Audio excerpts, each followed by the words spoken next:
Ça tourne. Donc ça fait combien de temps que vous êtes directrice de cet établissement ? Alors, je ne suis pas tout à fait directrice de l'établissement. Il y a un directeur de l'établissement qui s'appelle Pierre Savary. Moi, je suis directrice des études, c'est-à-dire je m'occupe de la pédagogie, en fait, de tout ce qui concerne la pédagogie, les contenus d'enseignement. Donc, on forme des étudiants qui vont devenir des journalistes professionnels. La plupart des enseignements sont des enseignements qui sont proposés par des journalistes professionnels. Et donc, l'équipe d'encadrement de l'école est aussi constituée uniquement de journalistes. Donc, moi, je viens de la presse écrite. J'ai travaillé 22 ans à La Voix du Nord avant d'arriver à l'école. Je suis journaliste, rédacteur en chef de France Bleu Nord, une radio qui fait des reportages, qui couvre l'actualité du Nord et du Pas-de-Calais.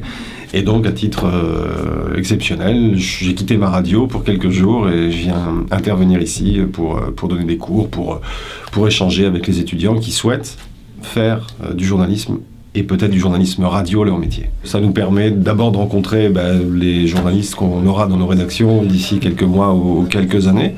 Puis ça permet aussi de s'arrêter un petit peu sur notre métier, c'est-à-dire que pendant 3 jours, on pense à notre métier, on échange, on débat autour de notre métier, et c'est des choses qu'on n'a pas le temps de faire avec les vrais journalistes, entre guillemets, au quotidien. Nous, on essaye de proposer aux étudiants des professionnels qui viennent de médias différents, qu'ils aient l'occasion, quand ils sont ici à l'école, de rencontrer des professionnels de médias différents. Si je reprends l'exemple de la radio, le journaliste que vous avez rencontré tout à l'heure, c'est un journaliste de France Bleu Nord, le rédacteur en chef d'ailleurs de France Bleu Nord. C'est un journaliste qui vient donc de Radio France, une radio publique. On fait aussi venir des gens de RTL, par exemple, ou d'Europe 1. Donc on essaye de proposer, ce sont des radios qui ont des tons différents, des projets rédactionnels qui sont un peu différents, etc. Donc ça permet aux étudiants comme ça de voir différentes possibilités, différentes pratiques en fait du même métier. Et on essaye de proposer une palette assez large. Alors après, il y a des gens qui viennent et qui sont de bons pédagogues. Mais on peut être un très bon journaliste et pas forcément un bon pédagogue. Donc nous, on fait aussi...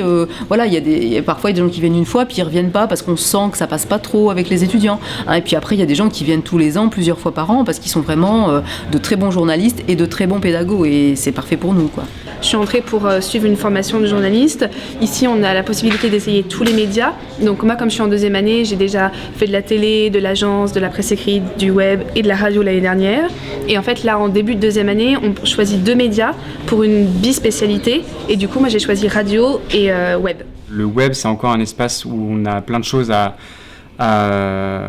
expérimenter, à explorer. Le fait que la vidéo, que Le Monde, par exemple, s'équipe d'un pôle vidéo seulement il y a 2 ans, ça prouve qu'il y a encore un énorme chantier, et c'est ça qui me plaît, alors que j'ai l'impression, de mon point de vue, mais je peux me tromper, que sur le papier, c'est déjà un peu plus cadré et un peu plus déjà labouré comme terrain, on va dire. Si on veut vraiment des nouvelles fraîches, évidemment que sur Internet, ça va beaucoup plus vite, on peut réagir en instantané, alors que votre journal, il faudra attendre le lendemain. Sur Internet, il y a la navigation, les gens choisissent ce qu'ils veulent aller voir. Alors qu'un journal papier, c'est un produit fini qu'on vous propose, une sélection qui est déjà faite, ce qui a aussi son avantage. Mais sur Internet, en tout cas, le lecteur est plus libre d'aller voir ce qui l'intéresse. La radio, c'est vraiment plaisant comme média à pratiquer, mais c'est assez difficile de trouver du travail en ce moment dans la radio. Et moi, en tout cas, pour ma 2e année, ça me convient bien parce que je vais pouvoir suivre des cours de web. Et à côté, je pige dans une radio à France Bleu Nord. Du coup, comme ça, je peux continuer un petit peu l'activité que j'aime bien. Je suis journaliste à France 2, je travaille pour le journal de 13h et le journal de 20h.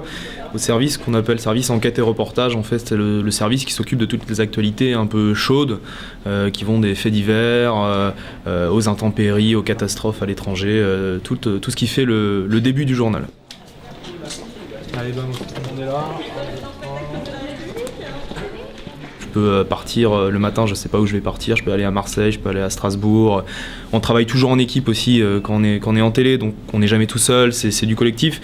En début de carrière, quand on est jeune, c'est vraiment pas un rythme qui est pénalisant. Après, à partir d'un certain âge, quand on veut construire une vie de famille, acheter une maison, élever des enfants, c'est sûr que ça peut devenir plus problématique, et en général, on part un tout petit peu moins après quand on est plus âgé. C'est un des rares métiers, je crois, qui donne autant de possibilités de rencontrer des gens très très différents, qui ont tous des histoires à raconter, qui ont tous des histoires à partager. Voilà, donc c'est un métier qui est un peu technique, effectivement, savoir enregistrer du son, savoir le monter, savoir écrire un lancement, mais c'est un métier qui est quand même beaucoup basé sur l'humain, sur la rencontre, sur l'échange, sur le partage, et ça c'est une chose très très rare et très précieuse aujourd'hui. Quand on fait du reportage, il n'y a pas de routine, tous les jours sont différents, même sur le même sujet, c'est forcément différent parce que c'est pas les mêmes personnes qu'on va voir, c'est pas les mêmes actualités qu'on traite. Voilà, et puis il y a l'aspect aussi du direct, l'aspect grand public de la télé qui fait que tout le monde peut voir ce que vous faites. Voilà, c'est vraiment, on touche des millions de personnes, donc on arrive à...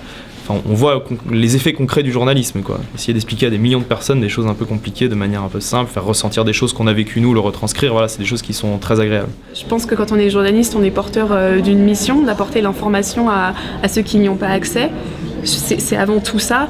Après, moi, ma vision de journaliste, j'ai surtout envie d'être reporter. Donc reporter, c'est vraiment d'aller sur les lieux de l'action, de l'information, pour constater ce qui s'y passe et la rapporter de la manière la plus précise possible. Il n'y a pas un journalisme, il y en a des dizaines, des centaines, quoi. C'est pas du tout la même chose d'être journaliste pour une chaîne de télé que d'être correspondant pour une agence de presse. C'est pas du tout le même métier. Je pense qu'il y a un truc commun à nous tous, c'est qu'on essaie de raconter ce qui s'est passé, on essaie de raconter des faits, rapporter des faits, des informations. Alors après, une information, c'est très large. Une information, ça peut être François Fillon qui a un accident de scooter qui se casse une jambe, et ça peut être un tsunami qui a fait 300 000 morts. Une information, il n'y a pas de... Voilà, il y en a qui peuvent paraître plus importantes que d'autres, mais c'est rapporter une information. D'accord, ok. Bon, bah, merci. Merci à vous.